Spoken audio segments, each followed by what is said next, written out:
While we get ready.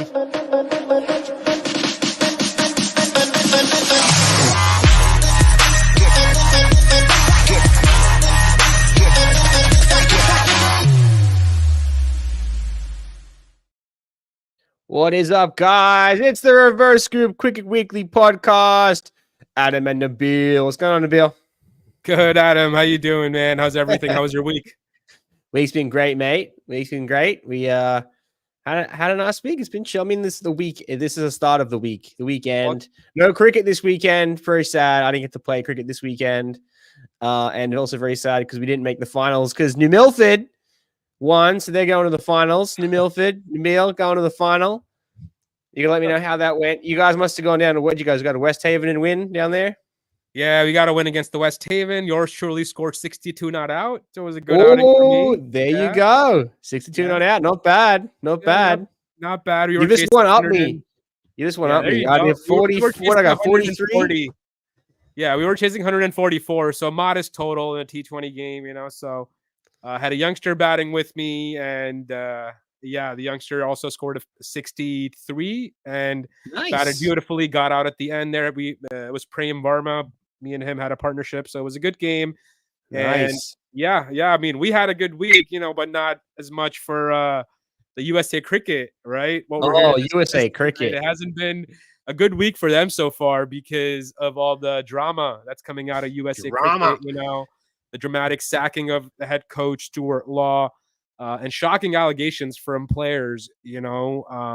Where 7 or 8 players, is what's being said, came out and put allegations of discrimination and as well as likeness and dislikeness and things of that nature. So we want to start there. Let's start there. Let's start with the word discrimination.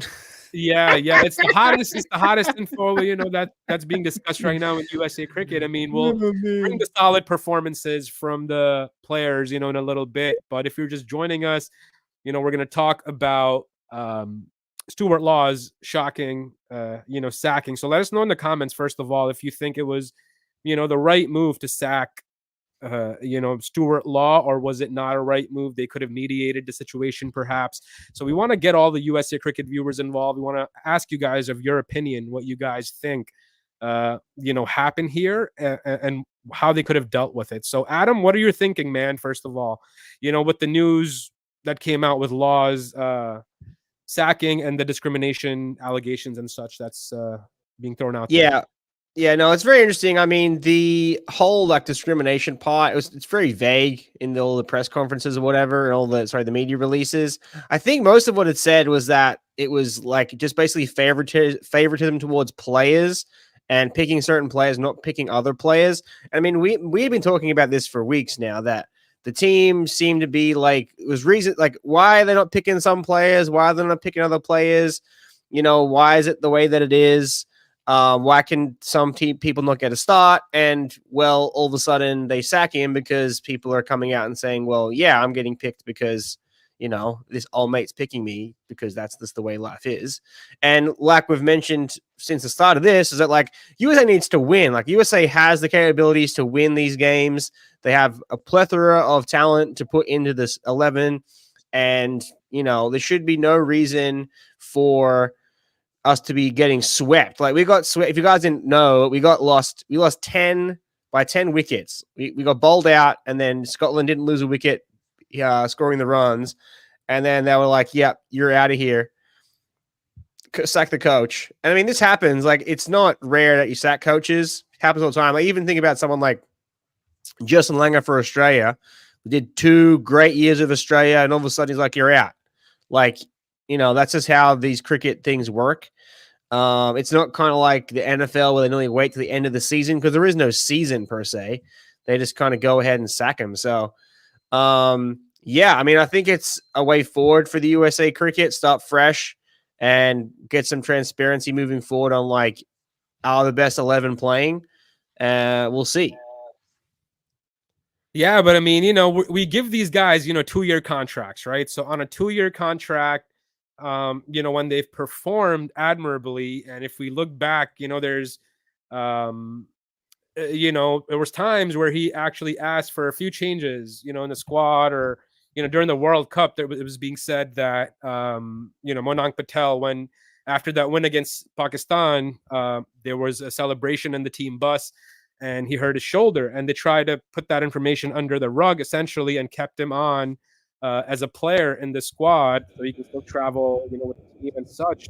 And at that point, what's being said was, Stuart Law had asked for a replacement player, which I think he had a right to do as well, in certain scenarios. So, that didn't pan out, So I think since that time, there was something between Monang Patel and Stuart Law, brewing. Even though the results were great, I think Law had his way, I guess, to, get these players, on the same page and get good performances out of them. But again, there was this group of 7-8 players, that are mentioned in Peter Della Penna's, report, and then Smith Patel and other guys as well also reported on this. Was that the complaint, the discrimination claim, was list of 7 players, and those players were Monang Patel, Smith Patel, the wicketkeeper, Shayan Jahangir, Harmeet Singh, Jesse Singh, Milind Kumar, Yasir Muhammad, and Sai Mukamala. So these 8 players is what's being said that are the guys that put in, that complaint regarding Stuart Law. So I'm not sure if you knew that, or what your thoughts are. Like I was saying, it was the way that they described it was like they were sacking him because they were basically like found out that he was favoritisming, like basically picking players. That's the way that it sounded from the press conference from USA Cricket. I didn't read Della Penna's piece on it yet. So it basically what was coming out now is what they're saying is that he said something bad towards those players, or he was just like picking his favorite players. No, so I think what happened was the discrimination claim. Again, it's what's being said again is that I think the coach had requested that all players speak like same language on the field, so they should all speak English and whatnot, right? So that was, I think, the initial thing, and I think Peter had written something about this a while back, where since 2017, I believe, there was a rule that in USA squad everybody's going to speak the same language and whatnot, and obviously with our USA team being such heavy focused on South Asian communities, those guys tend to speak Hindi, Urdu, whatever it is on the field to communicate, which I think may have come across as, maybe not right or what it is. And we got, Dave in the comments, he's saying everything is hearsay. So Dave, let us know, man, what you think, why is this hearsay? I mean, a lot of people are obviously, Are they saying that are they saying that like he wanted everyone to speak English and then they got upset about it? That's what I'm thinking. That's how I viewed it as. I could be wrong. I want to get other like coming from fans like involved with this. Because from my perspective, like I play cricket here in Connecticut, and I'm the only person that doesn't speak Hindi or Bangladeshian or Pakistani. Yeah. I'm not sure. Like I'm the only one. Like there's stuff happening all the time, and I have no idea what's going on because I don't speak that language. And it's a very easy transition. Like everyone speaks English. Like everyone on the field speaks English. It's very easy to speak the English. I mean, I'm not the one that's like, I have to learn like shabash. Like I get involved with shabash. But I mean, it's like, it does feel uncomfortable for the people that can't speak a language when other people in the team are having a conversation. So I don't know. I think if I was in a team, I would want everyone to speak English, because even when I'm there, like I don't say nothing. I let them talk, and I always make it very clear. I'm like, guys, I got no idea what you're saying. Like I got no idea, because it makes people feel out. Like the guys that don't speak Hindi or whatever, that they might feel uncomfortable because they just can't. They don't know what's being said. So, and again, like most of the stuff that came out from the press release was like very vague. And it like really like you could have just sacked him on the purpose of like they lost too many games. Like I would have sacked him just on that alone, whether there's discrimination or not. We shouldn't be losing some of these games, like getting swept by the Netherlands, getting swept by Nepal, Oh, you there's other know, stories behind. There's other getting reasons like behind that that's coming losing out. 10, like losing to 10 wickets, like that just shouldn't happen. And I mean, like Yeah, some of these players, aren't scoring runs. Like Patel, he got out for single figures 4 innings in a row and then went on and scored a 50. But it's like, yeah. what's No, but the I deal? think there's a problem, right? I mean, like, I think Dave said that's not it. That was his, comment. But, we want to obviously confirm what is happening. There are issues since, there was a world issue since the World Cup, was happening as we discussed already. And, um, Dave also said that we got to get the coach's side of the story, which is probably true. Somebody should reach Oh out yeah. to the Stuart Law and see what's happening. But the problem, I think the language is part of the problem, right? Because there's obviously certain level of a group inside that USA team that support each other, and you can see that there's a core group of those South Asian guys that are obviously backing each other, supporting each other, and the 7-8 names that came out that gave allegations against the coach. Obviously, there was something there. Mm. Is how I see it. But besides that, we got to get coach's side of the story, obviously, as Dave said, and the problems since the World Cup. So I guess this was just boiling over for a while, and now it's just kind of was a point that everything went ballooned over after these things. So and the performances that lost, again, I think there's a bit of lack of professionalism as well in certain players. Again, it's all hearsay about players being out until 5:30 in the morning drinking sessions. There was examples from prior tour in UAE where a team was playing in Dubai and similar players were out drinking until 5 a.m. in the morning. But again, lack of discipline. So there's some lack of control as well of sorts, I would say, in this entire thing. But I don't know, man. I don't know. I want to hear from fans as much as they can give us, because this situation is kind of has been all over the place. A Yeah, I lot of mean, people are reporting when it different comes things. to partying, like I'm definitely on the side of like whatever a player needs is what a player needs. Like think of the biggest one, like the Rodman from the thing about Rodman from the Chicago Bulls. Like notoriously, he was given leash to go to Vegas, party all night, notoriously drinking, smoking cigars, ladies in the room, night before the games for Chicago Bulls, and he went out and dominated. Like that's the kind of player that he was. And talking from experience, like I was the classic, like first to the cricket ground, last to leave, like had a dad that was a coach, like I was regimented in my cricket routine. And the day I scored 100 was the day I was out until 6 a.m. in the morning. Had to have my mom drive me to the ground because I was still drunk and hungover.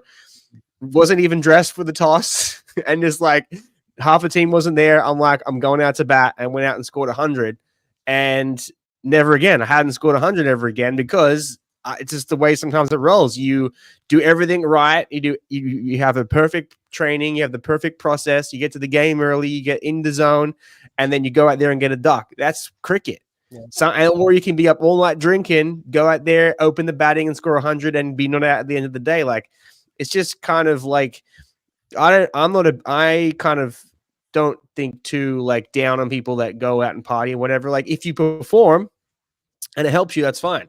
It's like you Yeah. got to be in your element. But like if the team suffers, like you got to see what the problem is. Like if you're constantly getting out a certain way, like Monik Patel, his last 5 innings has been clean bowled through the gate.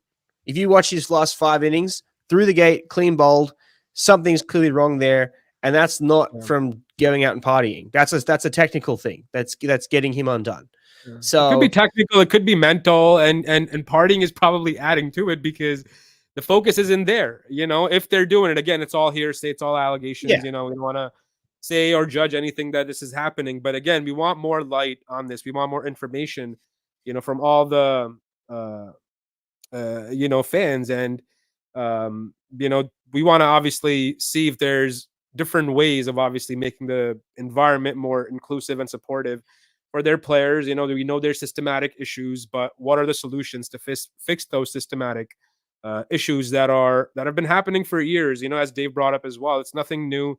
in USA cricket for somebody to just kind of, come right now, do well, and still get sacked for, maybe things that, player bring up, or maybe something that coach doesn't get, or, you know, both sides. There's things on both sides, but I don't think we're going to find anybody ever that's going to be always like perfect. We have to find a way to work things out. The next guy that may come in will have his own challenges and issues. So what are you going to do? Sack him after 3 months?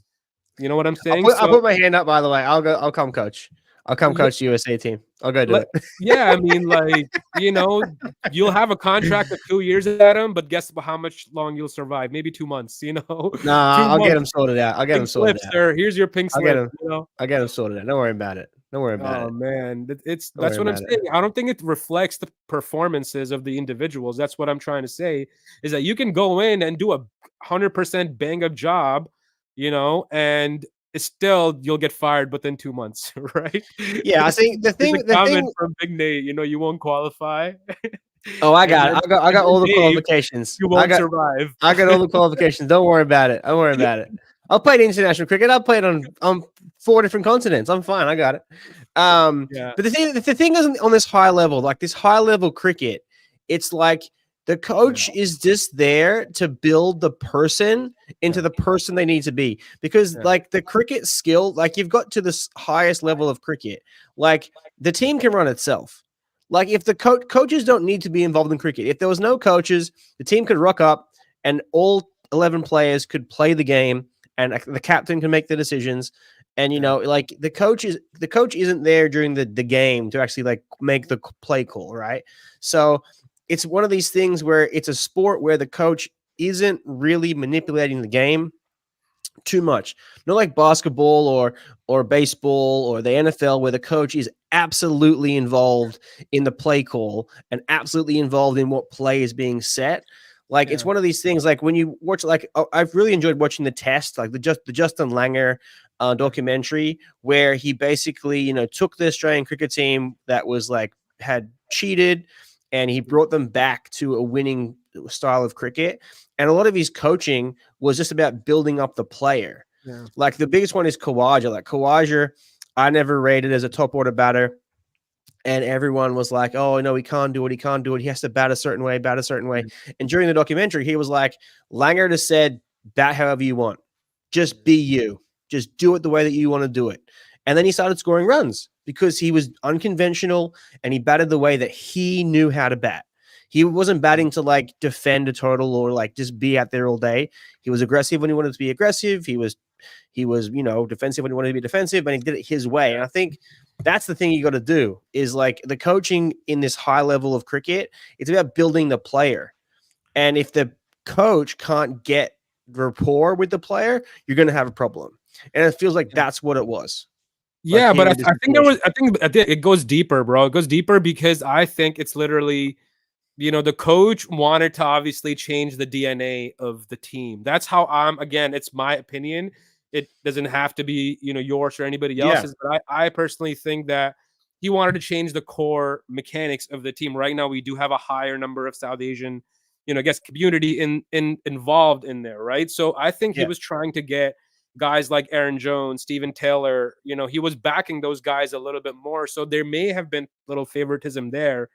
And the approach could have been wrong, but, I think it wasn't a bad way to think about it, right? Because you want to balance the team. I don't think it's being discriminative towards one way or the other. If you have a certain point of view to create the best team possible, right, for USA Cricket. And I think he was getting backlash, obviously, with the administrators that we have. They have a certain level of power and backing, right, to be able to keep these South Asian communities interested. So the team has to reflect that and things like that. So I think that's a bigger challenge for us when it comes to a systematic approach that we need to fix, because, right now it's, guys that are obviously, are not of the South Asian community may not get the same opportunities. And it's a bit clear in that sense too. A few guys you see, we saw Aaron Jones getting dropped. That's a big thing that USA Cricket did for playing CPL cricket over, over the USA League, Cricket World Cup League 2 that he skipped. And instead of congratulating him on playing higher level cricket, they took him out of the team. Now he's not in the squad. And the coach wanted to obviously support, guys like Jones and stuff. So there was things between the board and the direction where Law wanted to take the team. I don't think that matched with what the admins wanted. So so I think again, like you think about players that are gone. Like, where is Corey Anderson? Like, where is Corey Anderson gone? Like, Corey Anderson played World Cup. Corey Anderson played. He's the captain of the New York. The San Francisco Unicorns. Where is he? Gone. Haven't seen him. Haven't seen him since. And he took that specky of a catch that he led them to the final. They won. Oh, sorry, they didn't win. They went. They got to the final against the Freedom. But again, the Freedom was just basically a second 11 Australian side, so that was cheating. But like, where is Corey Anderson? Like, that's the team. And I mean, it's one of these things where like you could drop like Jones being dropped. It's like, okay, you could drop him, and they brought in the other kid that scored 167. But he just got out for a golden duck. So it's just cricket. It's cricket, and one of the biggest things that's going to stop that's kind of against the right people being at the right spot is that we don't have a statewide cricket system set up. There's no state cricket. Like right now, I think about Australia's coming up to the Pakistan and India. They got the summer of cricket in Australia, and for the past 2 months, it's been state cricket, and the top order spot in Australia is up for grabs, and it's who is the best state cricketer to fill that spot. And obviously David Warner's chirping in, having fun, trying to get a spot. But it's built in a way where every state opener has a chance to be the opener for Australia come the summer, because that spot is open. But in America, we don't have that. We don't know what's going on. We don't know how they get selected. And then we have the coach sacked because he wants to change things up. And this person gets dropped, that person gets dropped. It's just hard when you don't have like a set hierarchy of level of cricket. We're just, there's a new player. He scored 160. Let's bring him in.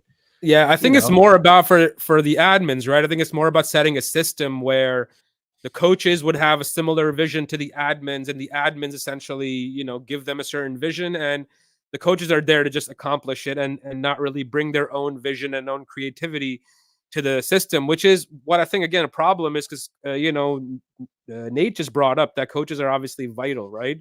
So they need to be given a certain level of control. The control that the coaches get is what's going to give them the confidence to be able to, select the right team, make sure they're looking at players with the right eye and eyeing out the talent that actually belongs at that level, right? And, not really giving the admins that power to select the guys. And I think that's what's happening right now. Just favorite guys are being selected, and all those favorite guys within that particular group or that community are, kind of getting through the system easier than perhaps the other talents that are, waiting in the country for chances. So I think the talent is immense, man, in the country. Like, I think one of the, guys that follows us, Ben Stigma, I think is his name, is he brought up, that we could be a top 8 nation tomorrow if we had a proper admin and we had proper teams. And I agreed with him. I'm like, absolutely. Oh, yeah. The talent that 100%. Exists in this country is unreal, man. Well, you think about it, like, it's the pool of cricketers that are playing in Australia. You're pooling from 27 million people. Now we're pooling from a pool of 330 million. The pool is here to pool from is massive. And it's not like, we think, there's plenty of South Asian people here. There's plenty of West Indian people here. There's plenty of people from all over. Everyone plays. A lot of people play cricket. I reckon 50 million people here playing cricket, doing stuff out here. And the numbers, the male numbers are there, right? Obviously, but the statewide system, again, looking at the U.S. landscape, we need that NCAA status we've been shouting for. So we need female cricketers to get involved. Female players to, learn cricket, and we got to start again from the grassroots. And, there needs to be a regional state level. Like, obviously it's hard because there's 50 states. That's one of the issues, is that you have 50 states. Like, you consider Australia, they only have 6 or 7 states that compete in, well, we only have 7 states. So the 7 states compete in the, statewide competition. Similarly in England, they have a state or a county-wide, the county cricket system. Here, they should really have a regional system. Obviously, the country is massive. They're like, that's the thing. It's just not set up. Nothing's set up. There's no cricket grounds. There's nothing set up. There's no club level, because you could just totally switch to club level. I know we've been talking about the NCAA, but every other cricket nation doesn't have NCAA. So building out clubs like in other countries is a way to go. Like building out club level cricket, building out a system where the MLC isn't just a tournament, like they actually have a state, similar to that. This MLC can still be its own tournament, but there should be a regional, whether it's like the northeast and the north mid north and whatever, kind of like they have the NFL, like have regions, have a state team, and then have those teams play off for in a regular circuit competition, and then that's your high level guys, and then you have the minor league, because it should basically be the one level above the minor league, basically. I mean, I agree, but the system, again, it's so many moving pieces, right? The landscape here in the US is so different, and the guys are in the comments are obviously giving some great ideas. We got Daryl joining us. Daryl, a lot of comments tonight. Thanks, guys, for the comments. Yeah. Thanks for comments, guys. Keep this going. We love the engagement. We want as much information on tonight's topic, and obviously we're talking about growing cricket. So, interstate league, NCAA status. We brought all those stuff up in the past. Check out the previous discussions on that. We've given a lot of great ideas. And Dave brought up the nationals is soon. We will see who is available, for the nationals. So we'll check that out.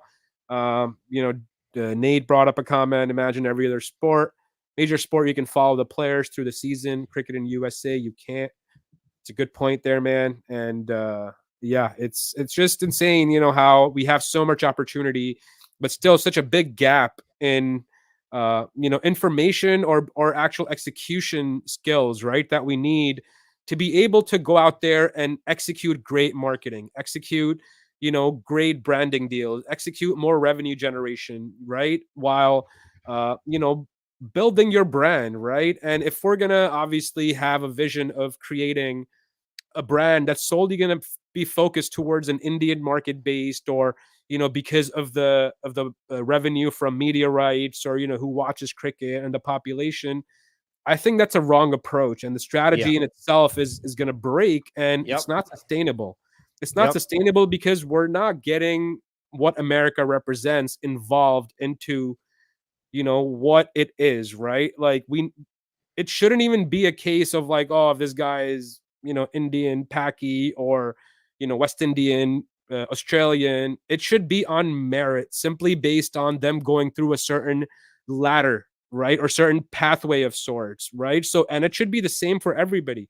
It shouldn't be like where one group is just kind of holding hostage, to a certain thing, and I'm going to let this guy through from the gate and you can go back and go work towards it. So that's what's happening right now, right? So it's a lack of a big systematic problem in USA cricket. And I don't know if we fix it anytime soon, unless there's guys that come into the system with the proper vision and intentions, which is going to be hard to find. Well, one of the things to consider is that's making the problem much worse is that the cricket now is different than it was like 20 years ago. So like when I go back to the example of the Australia system, so 2020 cricket is new. Like if you guys are following along the newer Americans, like 2020 cricket is fairly new, like 15 years old. Yeah. So the way that you play as a T20 cricketer, now you basically jump from tournament to tournament.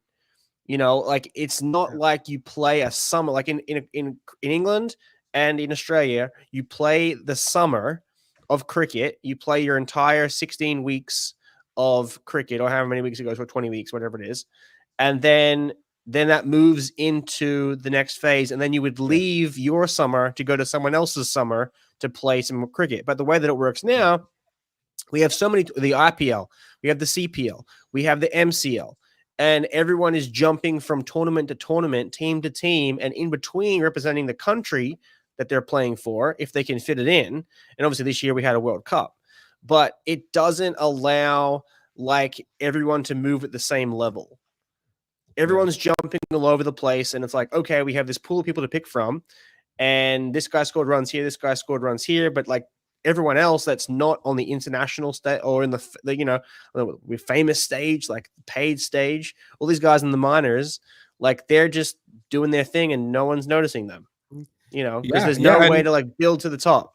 Yeah, and Dave brought up a great point here. He says the rule for selection needs to be changed. We can't continue to use that 3-year residence, without any illegal documents. So right now, literally, it's open season, I guess, for players coming in on a working permit or working visa, and they can get eligible, to play for USA. And I think there's cases, with that. I think recently we saw one of the Canadian players, that played national cricket for Canada, moved to USA and then now playing for USA. So I don't understand, right? Like what the criteria is for these players that come in from overseas. Sure, they have good experience. Sure, they're playing higher levels of cricket, but it takes away from the fact that there's somebody else working much harder here to get to that level, right? And that opportunity is not given to those players, right? Even though they deserve it. And, mostly because they may be young, right? But now we know with guys like Sai, who's proven at the top level, born and raised here, that the talent like Sai is all over US, right? Yeah. All over US. So now is just getting, that cream, to rise, the cream of the crop to rise up top and really, filtering them out. So that system, just to funnel out players, is what we need. Rather it be through different domestic structures. Players brought up nationals here, the guys that are been in the comments, interstate league. So there has to have some type of level set up, right, to get there. And right now, I don't know if it's as competitive or even the right guys are getting the opportunity in those, systems. So we need more mainstream tournaments where more guys have opportunities to shine, to increase the pool of players and interest, for that higher level, spots in the team. Because I think there's a lot of talent again, man. It's not the lack of talent that we're always, running in circles like chicken. We do well and then we, make some mistakes and then we start back at square one. So if we want to sustain our success and growth, again, the visions and the intentions need to change big time, man. Yeah. One of the things that you do notice is that, like you just mentioned, with things chopping and changing, like the way that, like you mentioned earlier with the Australian team, like the Australian team is locked in, they lock in their spots and they're missing now an opener. So now they're looking for a specific opener to fill that spot. Whereas in the US team, every one of those top 5 batters has played in the top 5. They've either played 1, 2, 3, 4, 5, 6. They move them around so much. It's not like they don't attack it like we're looking for the best opener. We're looking for the best number 3, the best number 4. They're just like, we need to find a player that can fit in here, because sometimes you could be the second best number 4 in the world or for your country and not get a start. Yeah. Like that happens. Like we can't keep thinking of this as like, just find another good player to fit into the squad, then change the lineup again. No, the lineup needs to stay the same. Yeah. Like Monak Patel needs to be at 3 or 4. Stop opening. Like pick your lineup the way you want it every game. And then you move a player in and out when a player gets injured or when a player isn't performing, you move them in and out. Like, imagine if like we just were like, okay, Ricky Ponting, you're going to bat 5 today, or you're going to open today, or Steve Smith, you're going to go down to 7 today, and this person's going to open today. Like, no, that's not how it works. In cricket, you pick your spot. You are a certain batter in a certain position, and you bat there. You don't chop and change, because the chopping and changing is making it difficult to be consistent in how they're going. Yeah, but that again, it comes from, a lot of the control that the board or the admins have, right? Because they're obviously, again, want certain level of control, and they want somebody in power that will kind of just, take the orders and take him to the, getting things done essentially how they want it. So that's, I think, again, another problem where, the control is not there for the coach. And if the coach requests something, and if he gets in a beef with, let's say, the guy like Monak Patel, who's the captain of the team, who probably has support within the team, he's fighting an uphill battle already, right? Because he has control over that team. So I think, there's a lot of, I feel like toxic, is probably a good word, environment being created within this group, because obviously, the coach may want one thing, the players may want another.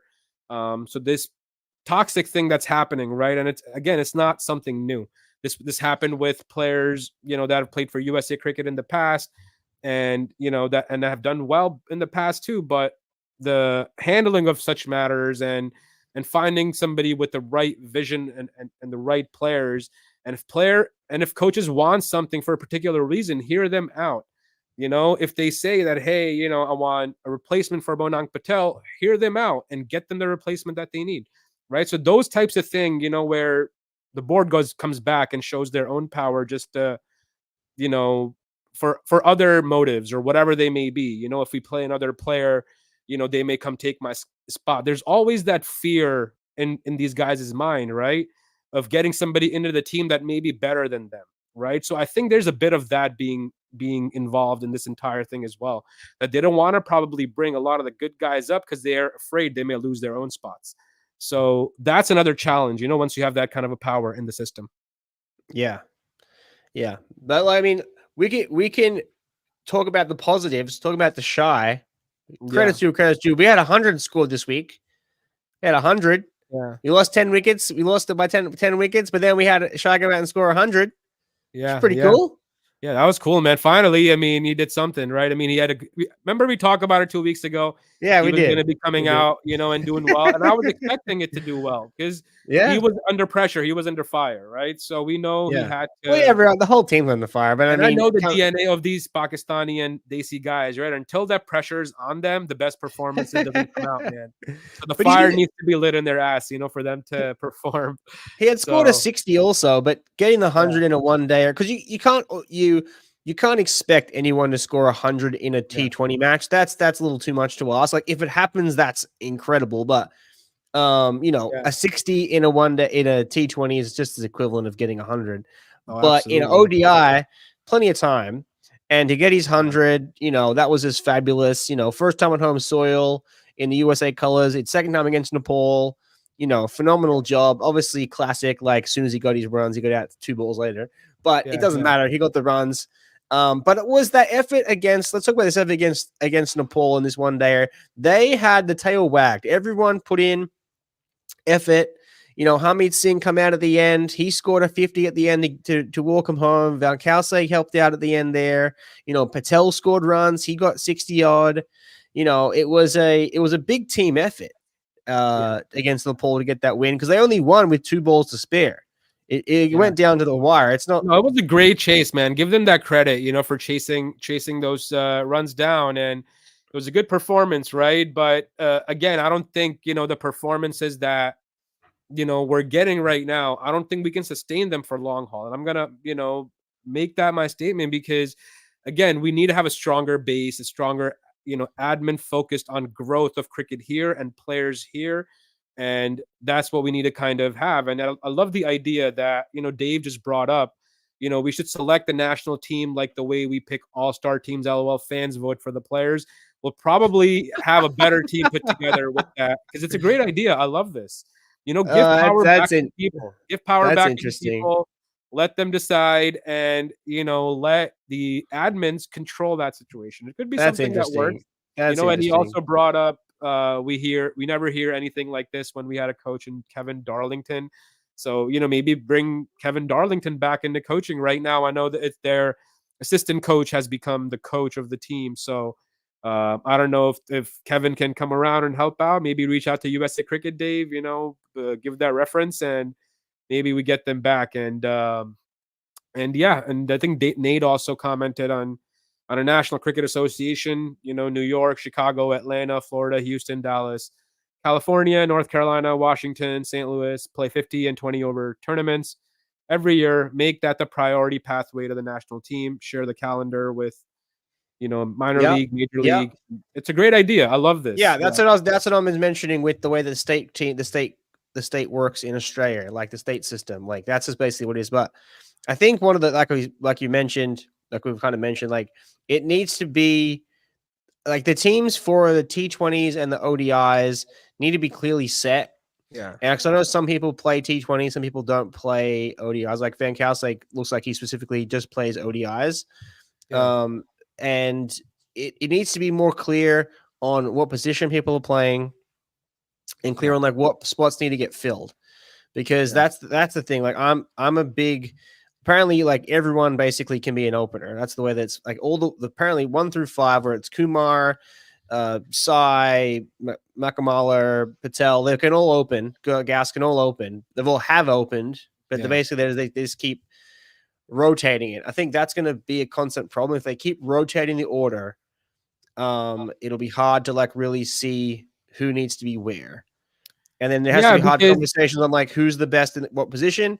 And if you have 3 people that are really good at the 4 position, well, those 2 may miss out. You may find a better opener, and you can't squeeze somebody in. Like I said, plethora of talent, and plenty of people in England and Australia play second 11 their whole life because they can't make it because one person's better than them at that spot. Yeah, no, absolutely agreed, man. And I think in T20 cricket, right, you have more room to be flexible. You have room to play matchups. You have room to look at the field sizes and see, hey, a left arm spinner is bowling. Let me send a lefty bat, and things like that. You could do that in T20 cricket, but when it comes to, Test cricket or ODI cricket, it's a totally different ball game. You have to stick with your specialist, right? Specialists are specialists for a reason. And even the biggest teams make this mistake. Right now, I'm going to give you an example of the India test that they just lost to New Zealand a little while back, where I think Mitchell Santner was bowling. They had a guy like Sarfaraz Khan who scored 150 in the last innings. They held him back. Because they were like, you know what? No, I'm going to send out a lefty in Washington Sundar who went in and batted. And, people blew out against that because obviously a guy like Sarfaraz Khan who's coming off of such a big knock, sublime form, get them in there. So even bigger teams make that mistake when it comes to, changing things up on ODIs or higher levels of cricket, right? But I think we just need to, obviously have an approach for ODI cricket and know our approach for T20 cricket. And we follow that approach and find players that fit into that approach for whatever you're looking for. Is how we need to build this team. So, in my opinion, I think there needs to be a point where, whenever they come up, to decide to give new guys some chances, they need to break things and start from scratch to building, with that vision. Hey, this is our approach. This is what fits in my mold, and, get those players in there because, again, I'm going to give you another example of the Pakistan and the England test, right? Pakistan lost that first test match on a road. And then second and third test, they come back on Turners where they just wipe England, with the conditions, right? So you have to play that game as well. You have to know in what conditions, what kind of players I have. They're going to do well. If I have good spinners, if they're my best, make pitches like that support them and get wins on the board. So find our approach. I think it has to be key. And then building towards that with the right vision, with, the proper backing of the American audience here is what can get us to, that top level, being a top country in cricket, I think, man.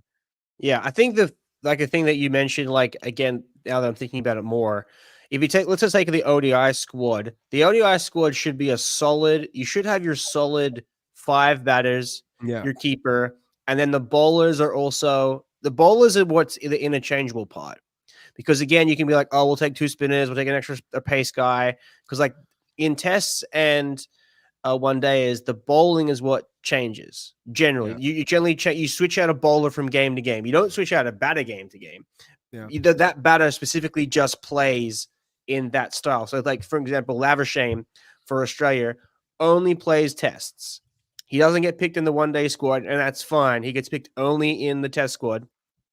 But some of those bowlers play all 3 formats, and some of those bowlers, like for example Stark, may get left out of a T20 side because they want to put 2 spinners in, which I think is stupid. But that happens, right? So similarly, what we would need to do in the USA team is your batters for those ODIs need to be locked in. These are our 1 through 5, and you're fighting for a 1 to 5 spot.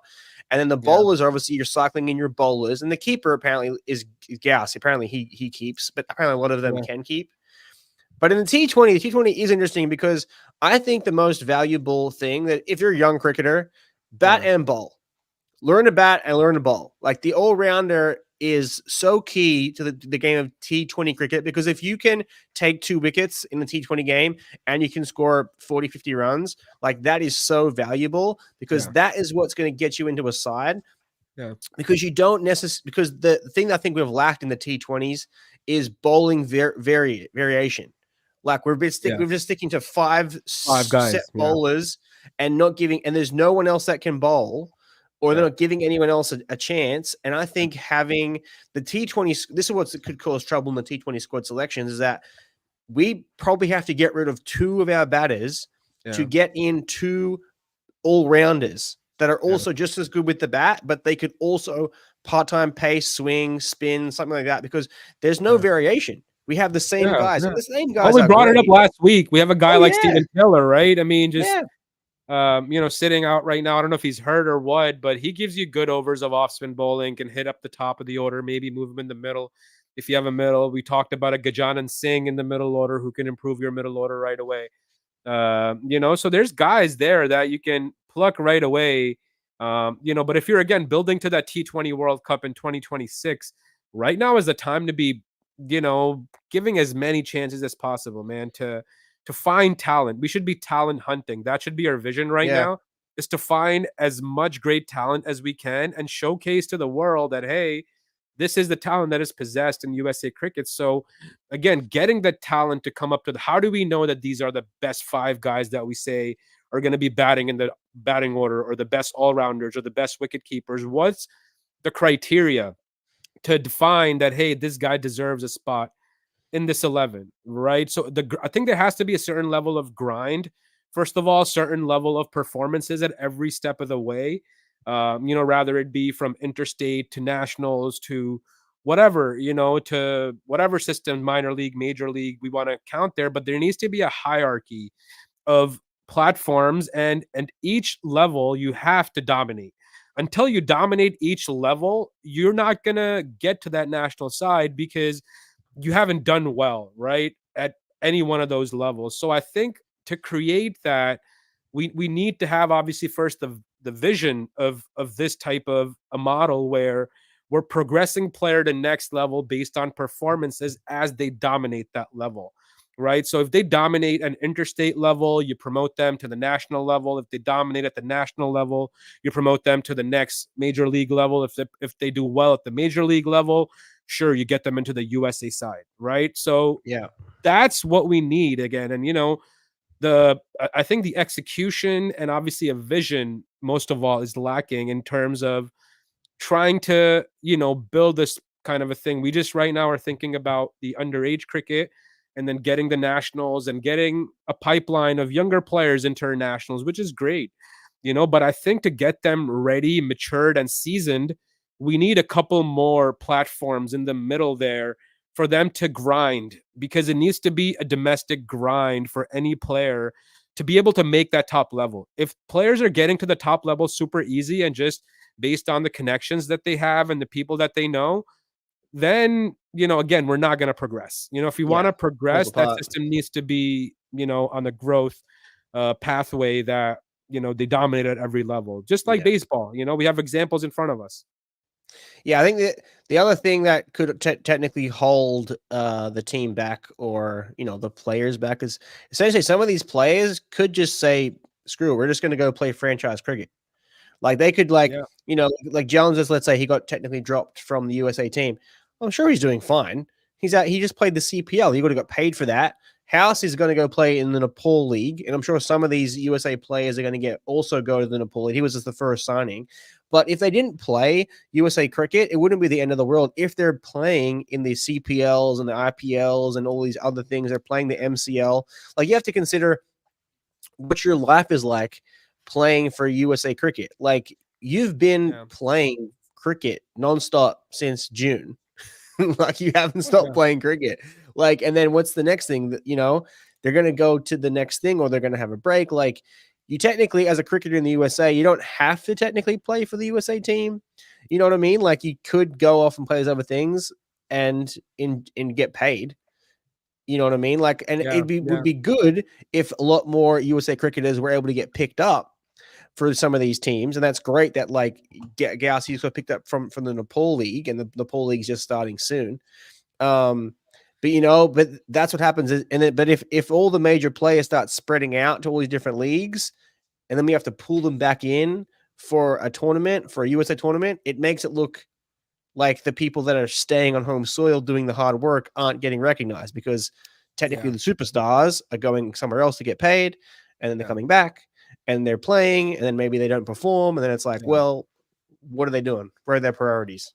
Yeah. I mean, and that's why I think they drop Aaron Jones, which again, I don't know if it's a fair comparison or not, but a lot of people brought up Ali Khan, right? Ali Khan's been playing T20 cricket, T10 cricket all over the world, and has been for years, right? But whenever obviously the USA match comes in, and if he's fit to play, he walks right into the side without any type of repercussions and things like that. So, and for a guy like Jones, they held it against him that, hey, you played the CPL and didn't come for the Cricket World League too, even though USA Cricket hasn't paid these guys properly. There's been a lag of payments, is what I've heard, and obviously if you're going to make money, and go play higher level cricket, you got to commend the guy, right? Because again, it was mind boggling for me how that situation was dealt with, because, he's obviously playing cricket to improve his game. And if he gets one of the USA player gets into that limelight, it's good publicity for USA Cricket. So why not use it as good publicity instead of bringing negative publicity upon yourself and saying, hey, you didn't do this, so we're not going to keep you in the team, right? It reflects really unprofessional on the USA Cricket, right? So, and again, Dave just dropped a comment. Aaron don't deserve to get dropped. Same with Gadjo. Gadjo should have played in the T20. Absolutely. And even maybe Jaskaran Malhotra, like I want to bring that guy in, because so much talent, man, these guys have, but didn't get selected, The Jones thing I think is very interesting. Like I was very, very critical of Jones during the World Cup and MLC and everything. Like it was just something weird. Like he came out against, I think there was a South Africa game, and he did the same thing he did against Nepal in that game.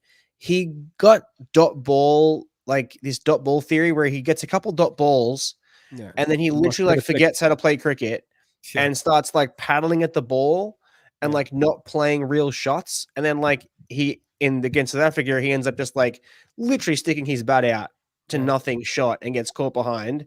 And then in the Nepal game, he just paddles one and wants to get off strike so bad he calls yes, and then Gauss is like no, and then literally runs himself out. Like I've never seen someone run themselves out like that before. Like it was a terrible yes call. Yeah. And like I think there has to be something there, because it happened a couple times where he like basically like gets in his head, he gets bogged down for a few balls, and then just gets out real cheaply. So I don't know what that's all about. Same thing with Monank Patella, bro. Fourth for 3-4 innings with nothing, then he scores a 50. 5 through the gate, bro. I'm gonna clip it. I'm gonna clip his 5 wickets in a row, 5 through the gate. I've never seen someone get 5 through the gate before. It's something, Adam, that we've seen not just in USA cricket, but all cricket boards, right? I mean, there's a saying where different rules for different fools, right? That same thing applies in this scenario, because the rules are manipulated based on who's in that situation and how they are related to a particular person, or what kind of a community or that group that's running the entire show, right? Because in every country or every board, I mean, I don't want to say every country, but here, again, there's a certain power group, right, that controls USA Cricket. And if you're within that, realm of the community, you have a better chances of getting, to the next level. So that's how it is. They're going to select players based on, who their favorites are, right? So I don't want to, again, say this, but there's favoritism all the time when it comes to selecting USA players, getting who they want to be in the USA team. There's a reason why all the guys that we have in the team right now are South Asian descent, right? Because there's a lot of favoritism. I'm going to say it openly, it's going on. So with that, right, we're doing one thing, a favoritism, and then we're telling somebody like a coach that, hey, now you're doing this, right? So it's Well, I'll It's tell you something this. crazy, yeah. It's not just in USA cricket. It's cricket everywhere. And it's all Everywhere, yeah. sports. Like, because I Yeah. have a really good example. It's like my sister, she at a 16, so at 15, we went and toured Sri Lanka. She played in the boys team and she with me, and she toured Sri Lanka, and she was that good to play boys cricket at 15. And I was 17. So she was that good then. Then she went on to play for club cricket, women's club cricket in Sydney. And at club level, she wasn't able to get a keep because the financier of the teams, the guy, his daughter played in the team, and they wanted her to keep. So she had to go to a different state.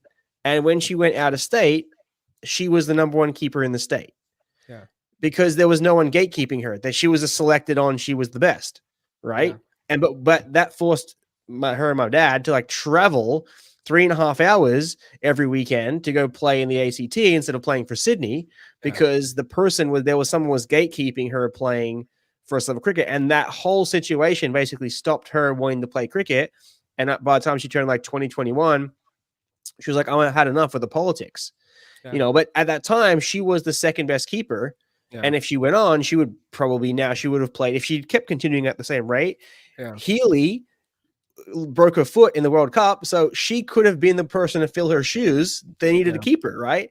So that happens everywhere, and it can ruin careers, if someone's getting picked over someone else for no reason, or favoritism or this, but boards determine everything. That's why a systematic approach that I brought up, right? Of having 3-4 levels and getting players to grind. Unless that grind is there, you don't bring them up to a certain level. Yeah. Right. So I think there needs to be, again, if a talent like Sai, right, 18, 19-year-old, sure, he comes into the system, we see great talent, get him to grind out a couple of years into the system, grind out, dominate at every level, and then get called up if you do that, by the time you're 19 or 20, same thing with other guys, right? So I think that's where we need to kind of, again, look at and being able to make sure at the end of the day that the best players play in that USA team, the best 15 players of the country, and what system can deliver, that type of a model where we know that these players, from their stats at every level, that they've dominated and they deserve to be there because of their domination at every level and the grind. So that respect in itself, should drive the selections, instead of that, hey, I know this guy, or this guy's good, this guy just came from India, this guy came from Australia, put him into the system, get him into the nationals, and 6 months into it, he's playing USA. That's not how we want to be doing things. So we got to get away from that. And I think what Nate said earlier, right? The thing we're all in agreement. It's like there needs to be some sort of state level representation team, zone it out, whether it's the Midwest, the Northeast, whatever, and have that region play. And though they're picking people from the club level, like someone like Karan would get picked. Like, for example, he would easily get picked for a regional team, and that regional team's playing in a circuit. They play their, 16 or 10, 20, whatever games, how many games you want to play. And then you have a competition and you win, a trophy at the end, all that kind of stuff. Yeah, absolutely, man. So, we want solutions from the fans, right? Because we obviously want to see how we can improve all of this, right? So I've obviously brought up the path to where, we need 3-4 domestic structures, and the players have to get through the domestic structure grind to get to the top level. But again, how do we accomplish it? What resources do we need? What support we need? What volunteers we need? So, guys like, Dave and Nate, who are in the chat, that have been here, understand USA cricket, are in good position to provide, what we can do. So Dave and whoever's in the chat, right, guys? So let us know, what solutions you guys think are there for us to obviously talk about in the following weeks, as well as highlight, to USA cricket that these are things that we should be focused on, right? Because we want our words to obviously get across, and we want it to be a strong voice of the actual people that, are fans of USA cricket. Because I think that's a challenge right now of getting the fans' voice heard within the USA admin. And I don't think they care about it, But if the voice becomes strong enough, they obviously will. So, that's why we need solutions, to figure out a lot of these problems that we've discussed tonight. Well, I'll tell you a couple cool things that I noticed this week. Yeah. First of all, the San Francisco Unicorns will be playing out of Oakland. They put a new stadium together out in Oakland. So that's another stadium for us to play at, which is a big tick for the MCL and having a real cricket ground to play in. And then second of all, the USA Cricket social media account, they must have hired somebody new because they put out like 30 posts in one day. They just the posts they put out were very, very good. All the graphics and everything. They had multiple highlight graphics for all the games. They put out pictures of every player. And it was I was like, oh, this is like 30 posts in like 48 hours. This is great. Yeah, it was actually really good. It's night and day because then you can scroll down and it's like 1 day, 3 days, 5 days, whatever. And then it's like 30 posts in 1 day for like 48 hours, which was really good. So they're listening to the podcast. Hey, they're listening and they're putting out some good stuff. Things are happening. Like it's good to have, hopefully by the time the next MLC rolls around, we have more stadiums. Now we have 3 stadiums to play at. Hopefully they get the one in Washington also sorted. So we'll have a 4th stadium. The things will continue to look up as, obviously money and investments come in. And again, Dave is saying there's no perfect solution or system to select the best team. It's like gambling. You're taking a chance. I don't know. I mean, Dave, I think the structure that I've mentioned, right, of having 3-4 domestic structures of different levels. So like, you can call it, D division, C division, B division, A division, but a player must get through, each one of those divisions to get to the USA team, for example, and dominate at every level. So, when you dominate at 4 or 5 different levels, you're assured of the talent, skill, and the grind and the hard work that's gone into that player. So I think that's what I think we need, to see more professionalism in the game, more professional players, and really focused on game scenarios, right? Instead of obviously more focused on partying and things like that. There's another comment from another followers. Hey, look at this one. Choi aping. USA Cricket is not in a position to drop its best players.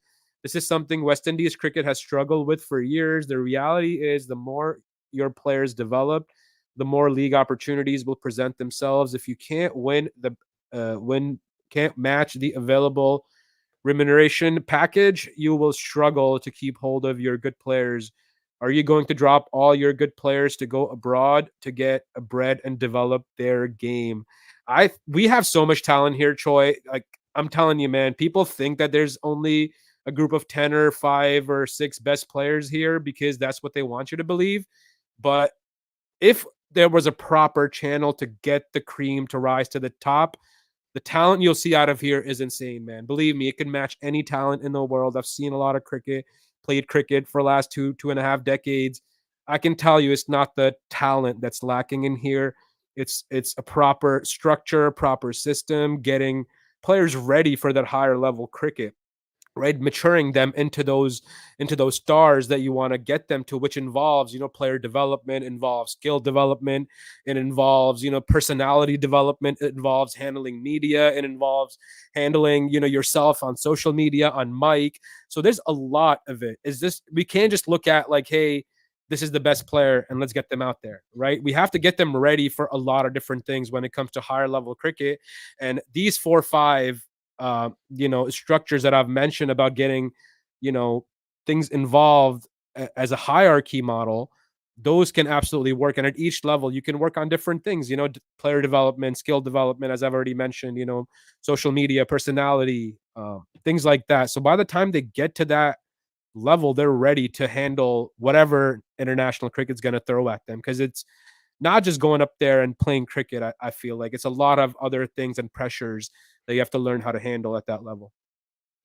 Yeah, and you consider like the MLC is really just like a money spinner for people. They're just bringing everyone in from everywhere to have a tournament inside of the US. It's not really like putting the US players as the forefront of the competition. So yeah. Dave says stop going on hearsay about partying. I don't care.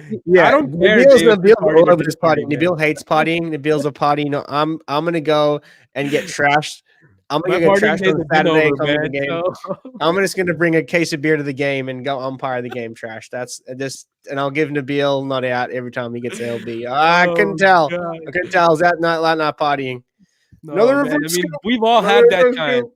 I think we've all Another at reverse least scoop. played that one game where, we were out Yeah, I partying scored until 100 the next day. 6, 7. Yeah, I scored 6, 100. 7, and had it I back am at 9 a.m. 100% on partying. I am 100% for partying.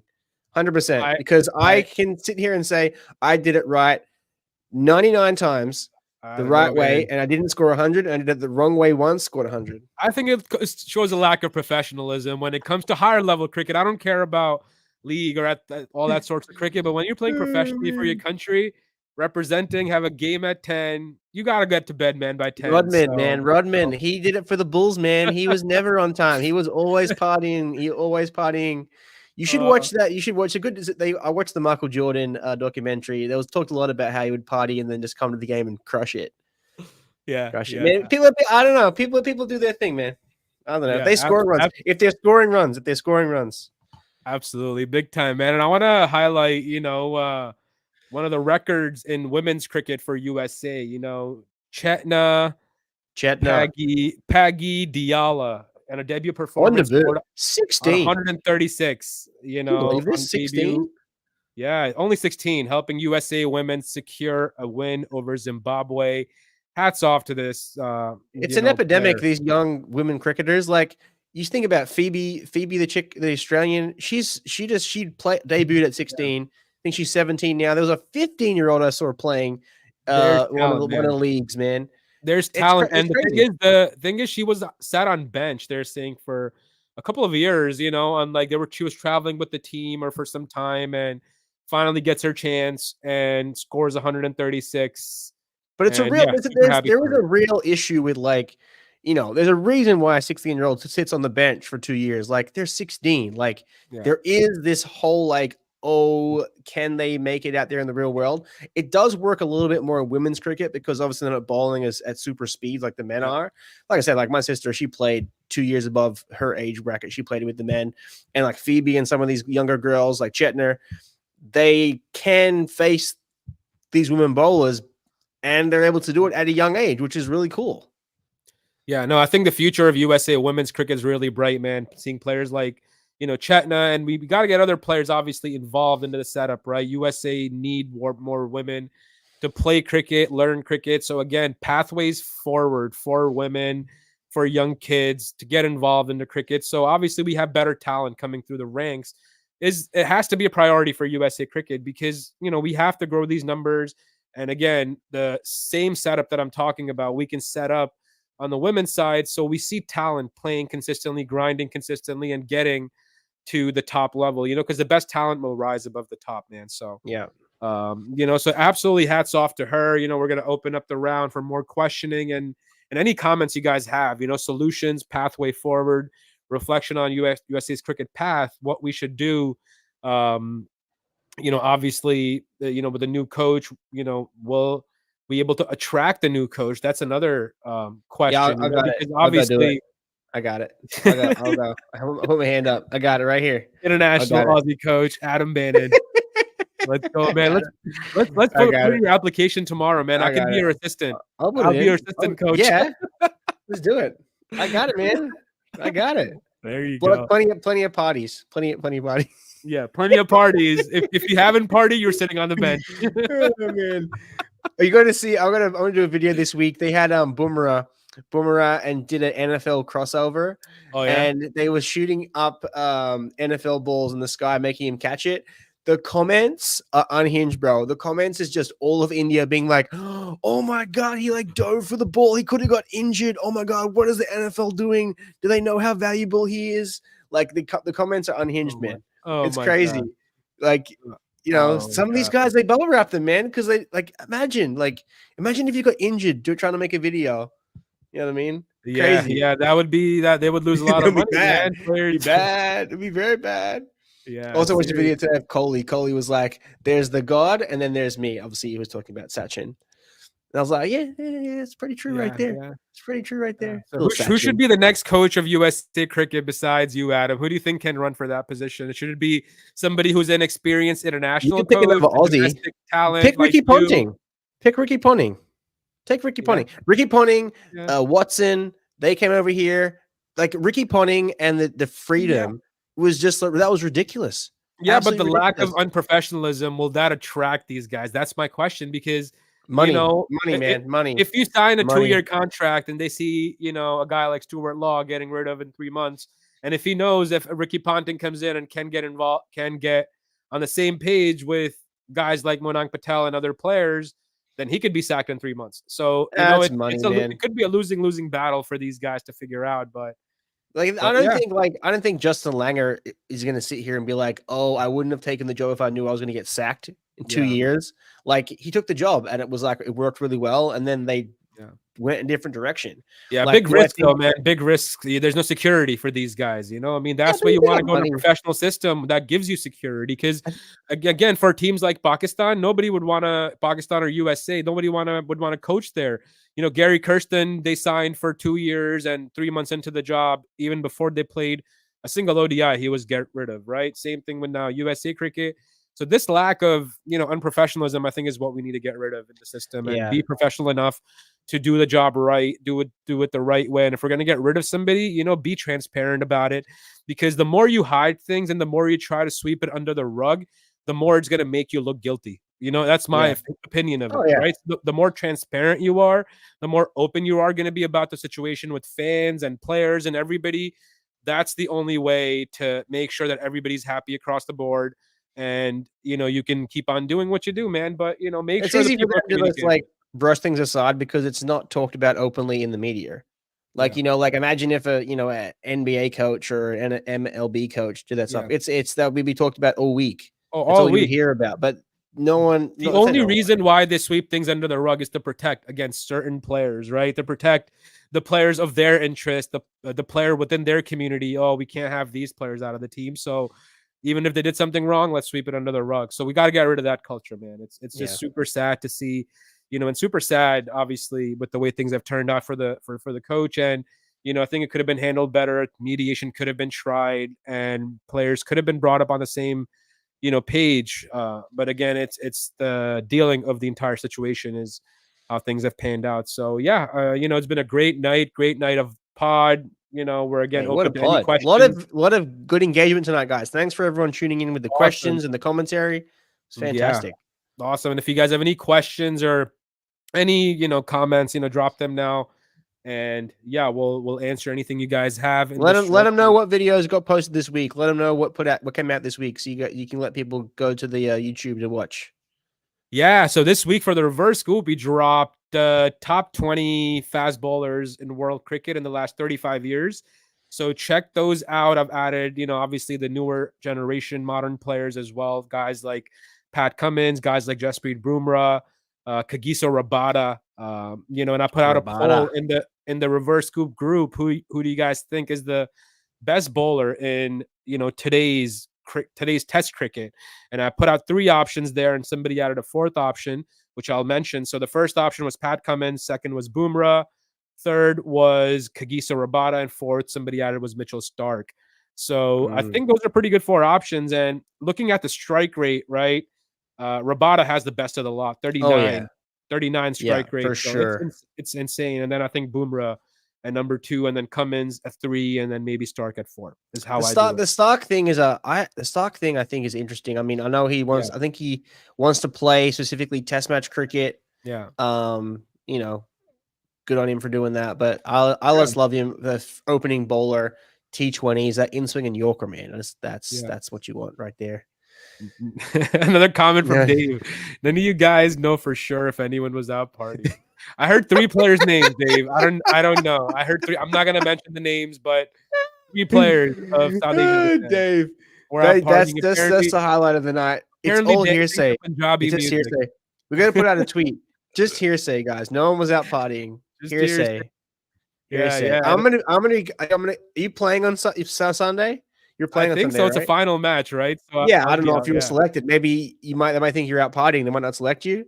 I'll be there, guys. I'll let you know for next week if I think Nabil was out partying too hard the night before. Nabil is playing Oh in the man, final of the. How do you say it? What's the Memorial Cup? What's the the SPM Cup, the SPM Cup, SPM Memorial Cup or the SPM Cup? just the Yeah, SPM Cup. Yeah. Nabil's playing. I'll be down there. I'll be in this do a reverse scoop. I will, man. I will. I tried it last game too, Yeah, and the guy was smart enough to ball me pretty outside. sure. He also Pretty went sure wide. I'm the scoop king over here. I'm the ramp king over Oh, I don't here. know, man. Those I are don't nice know. ramps. Those are nice Yeah, ramps. you did I that wish day. my That phone. day, yeah, some Wish nice my phone ones. didn't die. I wish my phone didn't die. But I'm big. I gotta make a whole video on ramp. I think ramping is like just My ramp. favorite shot. Just Oh, my just favorite keep shot. just Ramping and ramp. scooping. No one feels there. No Yep. one's feeling there. Just ramp. Yeah. Like why not? Like why to go to the effort of trying to hit it over You the just fence? have to know. You have to know if the ball. Once you get into that position at the right time, right? It's then all about those two options. If the ball is full, right, then you're ramping, and if the ball is a little bit, on a good length, then you're scooping. So it's literally you Yeah. have to know your options. If the ball is more full, you're setting up for a ramp, and if it's a little bit further back Those on a good Syntho length, wickets you though. can scoop it up, Yeah. man. Dilshan Yeah. style, Yeah. I'm all for it. So Yeah, absolutely, man. Awesome pod tonight, mate. Awesome pod, guys. Thank you so much for the amazing, engagement tonight. Great questions, great answers. And yeah, make sure to check out the links in the description. Check out the Reverse Scoop shop, purchase some merchandise, will Get you? some Because merch. it supports youth cricket development at the grassroots level and give back to the community, guys. Make sure you purchase some merch as well as, if you want to create content like this, you want to get into the pod game. I've put out a link in the description for you guys of StreamYard on air. Go check it out. You guys will get some credit. You can create a free account. So use that link. And yeah, anything else, Adam, you want to add here, man, before we call it off? That's it. Good luck. Good luck on Sunday, and we'll see you next week, Oh, yeah. guys. Absolutely, man. Thank you so much, Adam. And guys, thank you so much. Have a great night. Until next time, Nabil Khan and Adam Bannon from the Reverse Scoop calling it off. Have a great night, everyone.